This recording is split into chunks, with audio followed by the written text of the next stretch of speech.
Hello and welcome to Rajya Sabha Television. You're watching The Big Picture with me, Frank Razan Pereira. Delhi University on Monday announced its first cut-off list for merit-based undergraduate courses in the 2018-19 academic year, recording a drop in the minimum required marks as compared to last year. But the drop isn't much. The highest cut-off this year is 98.75% for BA in Lady Shri Ram College. Delhi College of Arts and Commerce has a cut-off of 98.5% for BA in journalism, while LSR College has a cut-off of 98.25% for BA in psychology. Last year, the highest cut-off was 99.66% for B.Sc honours in electronics in SGTB Khalsa College. In humanities stream, Khalsa College had set the highest cut-off at 99% for BA honours in political science. St. Stephen's College was the first to release its cut-off this year. On this edition of The Big Picture, we will analyse if we need to change our grading system and what happens to the students who have secured average marks. Joining me on the program today are Professor Anita Rampal, Department of Education, Delhi University. Also joined by Professor Saroj Sharma, former Dean, Guru Gobind Singh Indraprasth University. Thank you to both my guests for joining me on this edition of The Big Picture. Professor Rampal, let me begin with you first. I mean, this is a subject that we revisit every year. It's not something new.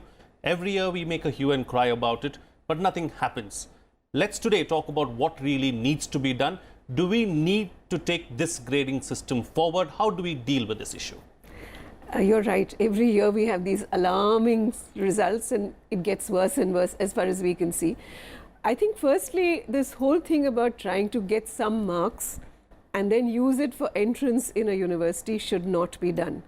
A school leaving has to be a school leaving, so that is a process which gives you a sense of what you've learnt in school, done within different boards, not competing with each other. And when this is an entrance, which is a selective exam, a school leaving doesn't have to be selective. This is a selective exam. The pattern of the exam should be different, and then it is depending on what subject you want to do. I think firstly that de-link has to be done. Otherwise, as we know, with few universities and like everyone wanting to come to Delhi University, the boards are competing with each other. It's nothing to do with the students, you know. So every year, marks are just sort of hitting the roof. Every year, marks are hitting the roof. You know, Professor, as far as the marks are concerned, you know, different state boards mark the students differently.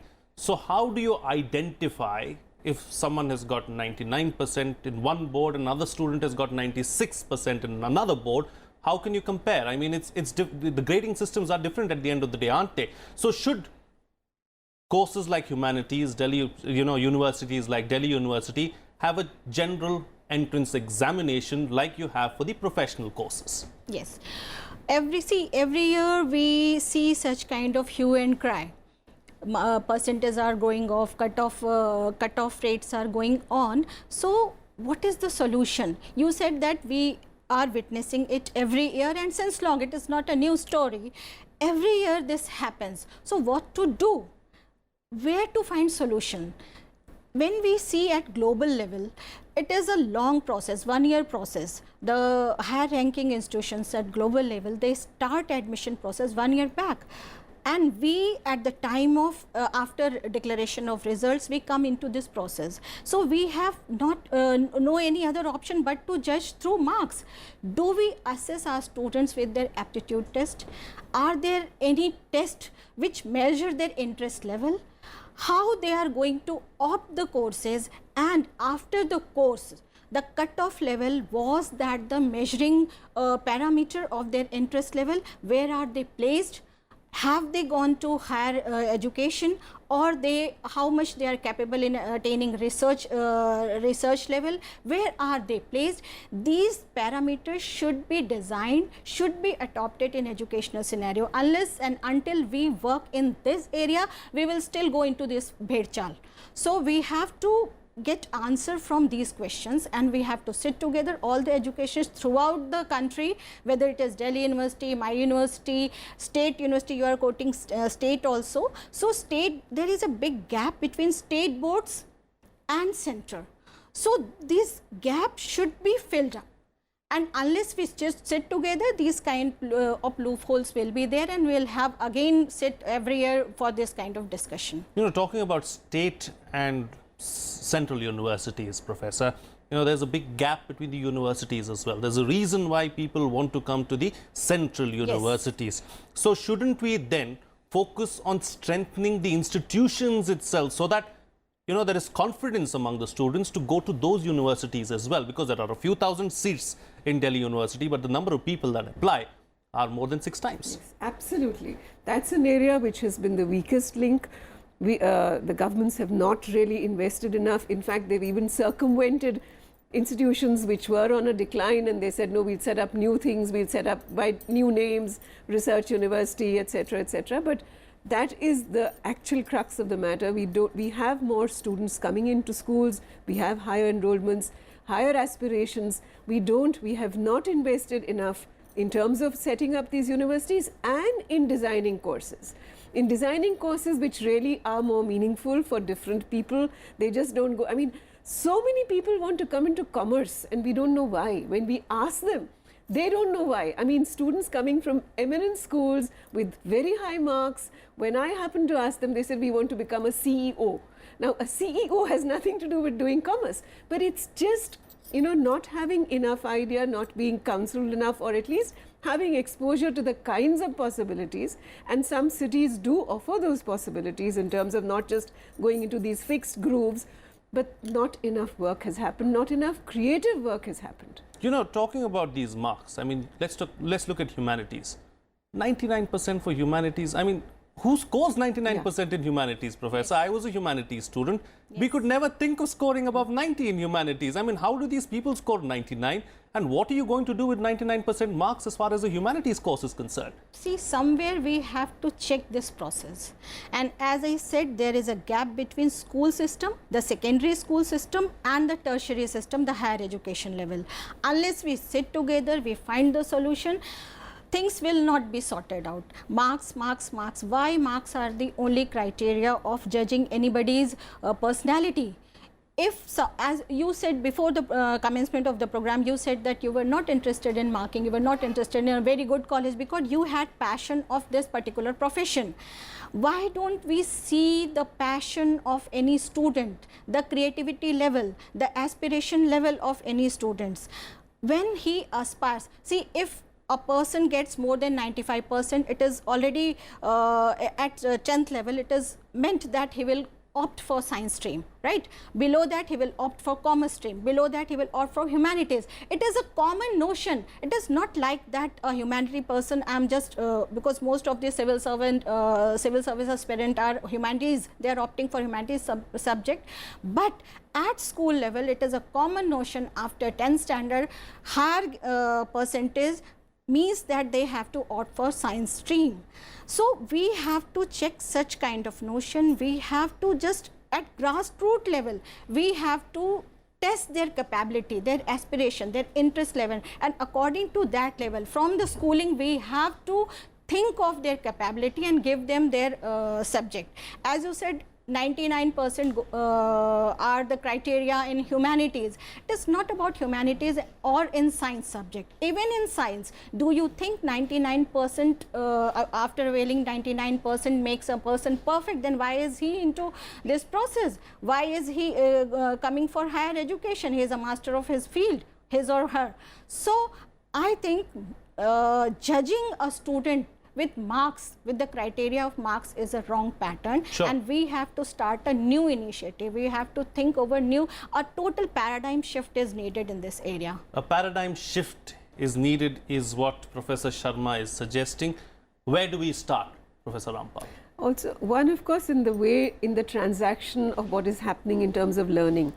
That is not happening. Most of our classrooms, and especially at a prime age when many of these students after 15, 16, 18 should be at the best age to learn and also to contribute to society.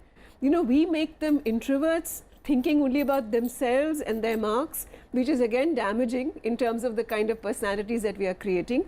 So the kind of pedagogy, what happens in the transaction, how does learning happen? Not by staring at a board or staring at a teacher or memorizing answers. That needs to change. And secondly, also we only look at the numbers, but it's a black box. We don't even look at the questions that have been asked. If any one of us looks at the kinds of questions that they're asked and the kind of exams that they're taking, it becomes quite apparent that that itself is quite meaningless, you know. Sure. Sure. We are now joined by Akshay Kumar, first year student, School of Open Learning. He was someone who tried really hard to get into Delhi University last year, but was unable to do so. First class marks is something that he secured, but yet no college in Delhi University was willing to take him. What was your ordeal like? Take us through how the process itself went through and how you couldn't get into a Delhi University. Sir, I got 65%. So I try hard, but I can't take admission in Delhi University regular. So that's why I take admission in SOL. So my dream is to take admission in regular because it will very helpful for me. So that's I can't. Sure. Professor Sharma, what does how do you term someone as a bright student or a brilliant student? Marks or grades are not everything at the end of the day. If you look at the most successful people in the world today, they haven't secured 100% marks, they haven't secured 99% marks. Where does an average student or a student who's got average marks but is a bright student go? Question is, doesn't an average student have the right to quality education? I'm coming to your point. Question is, who will build the cat? Right? We educationists have to sit together. Now I'm coming to your point. A person who is successful in his life, I measure the success pattern. Unless he has passion for his or her work, he is not successful. Happiness quotient, the world is working on happiness quotient, and even in educational scenario also we are trying hard. Happiness quotient should be measured, how a person becomes happy. So happiness in education should also be criteria, how happy you feel by doing certain course. See, education is considered to a service sector, right? We are in a service sector, we are the teachers, and we are not producing goods to the society. We are producing human race, we are nurturing the race. So our responsibility is greater, right? Unless they have passion in their profession, in their studies, as Professor Rampal said, that we have to think upon the curriculum, how the curriculum is imparted. So that kind of shift is there, and also what kind of human being, what values they are getting from the education system. Is the value only materialistic, only money making is the criteria? Even if it is professional course, even if they are going to any profession, there must be some value inculcation should be there, and that will reflect in their personality. So that kind of students we have to nurture, we have to give to the society. So for that we have to work together, and only marking through marks, we don't have to judge them. How much they are successful in their area, in their field, should be the parameter of their education, because every literate person is not educated. Education has certain broader perspective. There is difference between Shiksha and Vidya.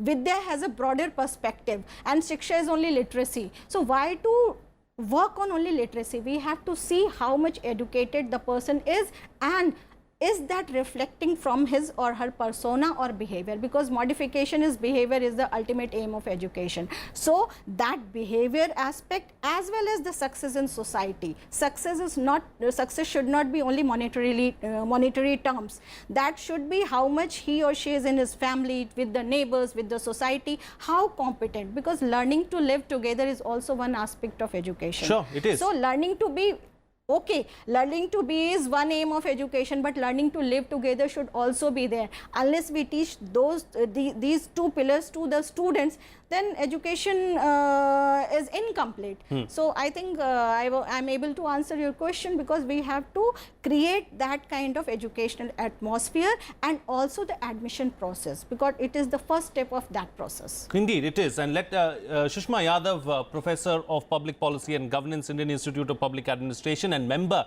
University Grants Commission, joins us on the program right now on the phone line, of course.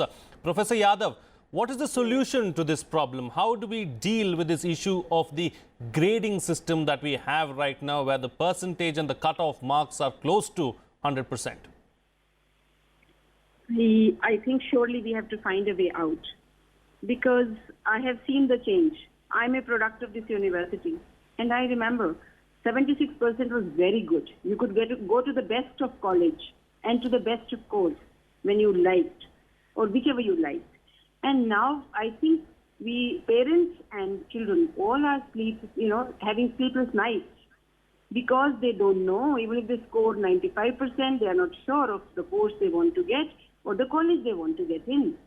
And I think somewhere the evaluation system that we have done, and you have two experts of education with you at on the studio, I think somewhere this evaluation system which we have started, one, not detaining anyone and then giving them so much marks that sky is the limit. I do not know how a student of social science, political science can get 100% marks or 95% marks.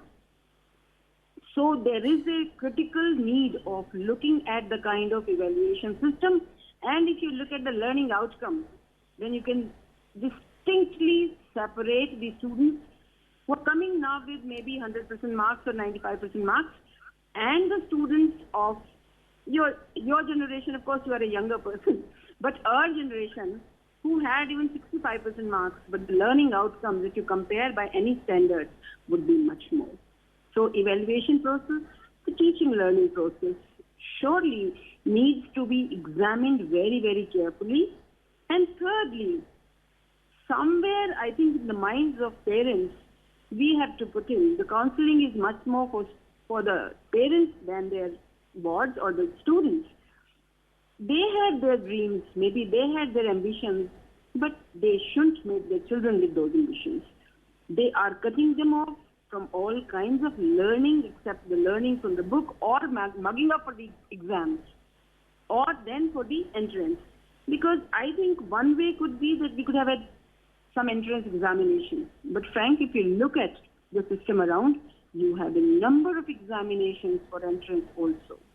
How many examinations should a child pass? There should be anything. Sure.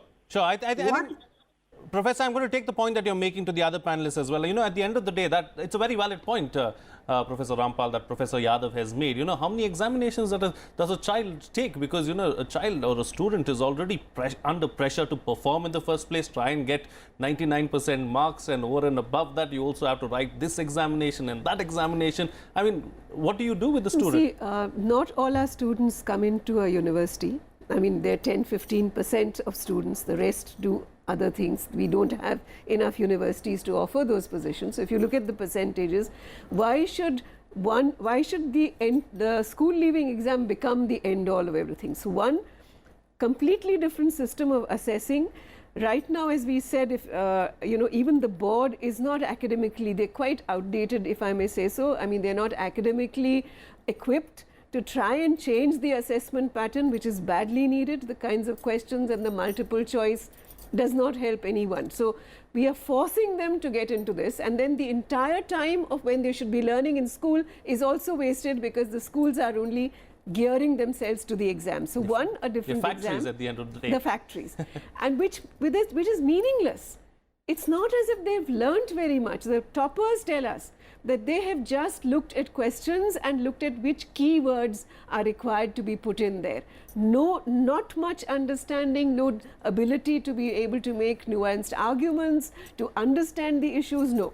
So that kind of meaningless, very narrow way of trying to answer a question is not getting us anywhere. Sure. We are forcing everyone to just come on board with that. So that is there. And then secondly, if you a broad exam for entrance, you want to enter this university or you want to enter this course, you take that. Why do you have to take 10 exams? I mean, that, it's a broad course. You want to do humanities, you're doing something like there is in any case for professional courses. Sure. We have an exam, the education department. Taking the point of Professor Rampal forward, Professor Sharma, I was a student of journalism. I did my BA in journalism, mass comm in journalism as well.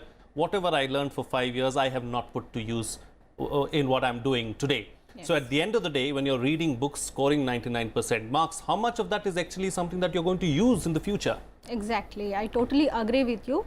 I have one solution, because just initially you said that we have to find out one solution. there is a clear demarcation between professional courses and conventional courses. In professional courses, students are going to IIM Ahmedabad, students are going to IIT Roorkee or IIT Kharagpur. Place doesn't matter there. If the institutions maintain the quality, students are going there. If the institution maintains the quality, students are going there. But in case of conventional courses, why students are coming to Delhi, NCR region, and they are interested in Delhi University? There must be several factors. Aren't we unable to establish more quality universities in India? We have to look into that aspect also. Conventional courses must have quality, and that kind of university also be established. University system should be strengthened, and that kind of parameter should be established, and more universities where students are interested in conventional courses also. We have to encourage our students in that area. So I think this will just cut the bhedchal. I use the word bhedchal, and coming to Delhi University, coming to capital region and studying there. So I think this is one solution. Unless we maintain quality in other states also, other universities also, it will happen, and it will keep going on. Let's not forget the fees also is a big factor. Yes, because fee is also a big factor. Yes. I mean, look at what private universities are charging for the same course that we run, 20 times that, you know. So it is a major factor. it is indeed a major factor. You know, Akshay, what I want to understand from you is what you learnt in school, what you're learning in college right now. Is there any kind of a follow-up? Is there any kind of a continuation from what you learned from school? What you learned in school, is it of any use right now? And do you believe that what you're learning in college is going to be of use in the future? Sir, I learned in school too much, but there is in the book also. But I will learn in the college. There is also practical. I will use in the personal life also and career. So they will be helpful for me in the college. Also practical life. So in school you unnecessarily learn too many things is what you're saying? Yeah. Okay. Also practical. Okay, so that also is an issue as far as students are concerned. You know, why does a student of humanities need to learn math or algebra or geometry in school is another question as well. We need to change the way we look at our syllabus also at the end of the day. You know, Professor Yadav, as far as the government's role is concerned, you know, both panelists suggesting that we need to improve the quality of all the universities in the country, have better colleges and ensure that there is, you know, the crowd or the rush to Delhi is reduced. I would agree with that. That's entirely true, but quality can partially be controlled by the government. The major role is of the teachers. So we teachers have to ensure that the quality is there. There are very good pay scales. There are good facilities also. Delhi has facilities. Other universities have not been able to develop that. Private universities are not competing. So somewhere, I think the parameters now, NAC is adopting new kinds of parameters or, you know, even benchmarks which are more relevant for Indian conditions. And I think NIRF is also coming up. Slowly and gradually, government and we at UGC are trying to evolve the system that the quality becomes important for all the universities. There lies the solution. And you know, shocking thing is that only 15% population comes for higher education, and even then there is so much of competition that they really can't get into the desired courses. I would suggest one more thing, Frank. Right. There is a need of counseling the students at 11th, 12th level. Because it is only in this country that a PhD does a PhD without any reason. And if you ask a scholar of PhD who is doing PhD or wants to have admission in PhD, why do you want this? They say just for passing the time. PhD cannot be a pastime. Pencil cannot be a pastime. Higher degrees can just not be your, you know, a desire to spend time maybe meaningfully. They have to be very, very linked with quality and the profession that you choose. So the counseling is required at school level. What's your aptitude? What's your attitude? What's your capability? What's your competence? And then you decide where you want to go. It will be only then that we will have enough universities or colleges. Of course, we have to expand the education system also, because 16 or 15% is not a really very good number or a percentage. We must go above since we are also the young country. But I think quality always remains important to attract people And I wish a time comes when there are universities in far-flung areas but have such quality that people would like to go there. Sure. Quick closing comments now from all my guests, beginning with you, Professor Rampal. You know, I know you've done a lot of work as far as primary education is concerned, so I need a reaction from you on that, because I recently got a flyer along with my newspaper where a kindergarten school, or a play school, in fact, of a play school which said, send your children here, we will prepare them for the entrance exam for Standard 1. I mean, what do you do in a situation like that? But there is no entrance exam. The right to education bans entrance exams till age 14. So they are violating an act. And Sure. I think we need to strengthen that act and implement it in letter and spirit, because it is a very educationally progressive act and is based on sound Not principles. an interview, I think it was. It wasn't an No entrance interview. exam. Yeah, There yeah. cannot be any selection according Right. to the act. Yes, and this that's is true. based on sound principles. Again, when you said that we shouldn't, why should someone be doing mathematics? The policy is that till grade 10, everyone studies together. There are no hierarchies of subjects, but it's true that the curriculum of that maths, which is for all, has to be rethought and redesigned. Sure. Similarly, for the university, the government has just announced that Delhi University will have a BA which will have some soft skill component from next year. But that the understanding of soft skill is, again, it seems too notional and tokenistic. We need to more creatively think of what does it mean, whichever course you're doing, how do you have a work component with it? Not just some ICT or some communication skills. We need to work much more creatively. Indeed, we need to work much more creatively, and creativity is key going forward. Closing comments from you, Professor Yadav, Professor Sharma, I'm sorry. Yes. As far as, the best way forward is concerned, what do we need to do? Do we need a major overhaul as far as our Yes. education system at every level is concerned? Yes, I endorse Professor Yadav in a way that quality concern is a prime area where we have to think, and also NIRF ranking. Government has started NIRF ranking of universities. Here, from Sarva Shiksha Abhiyan to, we have to simultaneously work on the total quality management in education. Unless we work towards that, we won't get success. And I'm happy that in today's scenario, we are working on the autonomy of university. When autonomy is there, no, we have to think over that, because students have made many times guinea it's very pigs. problematic. They are made guinea pigs. So we have to think in that area also. If university has autonomy, they can start their kind of courses Sure. with quality assurance, quality management, Limited time on and the new program. innovative Professor programs. Rampal there. doesn't agree with you as far as autonomy is concerned. Neither Quick with reaction. Yeah, ranking. this Okay. is the I mean, beauty this of whole- democracy. this This whole is the beauty process- of democracy this- and democratic education. One at a She time, must please. having, yes. Let me hear her out, and then I'll get a final This closing whole comment from Professor process Yadav. of ranking is skewed. This whole thing of trying to camouflage autonomy and then say you will have freedom is more pushing it towards privatization and commercialization of education, and that's a very, very serious Okay. trend. There must be Okay. one Professor start Yadav, somewhere for I've got quality limited time. assurance. I've got limited time. Professor Yadav, close the show for us. Yes. Yeah. I would say right to education surely has to be universal. And there, what Professor Rampal said, the right has to be implemented very, very strong, with very strong hands. And there should be no selection for the school level. But higher education cannot be for everyone. And there I agree with Professor Sharma when she says that rankings, quality has to be improved.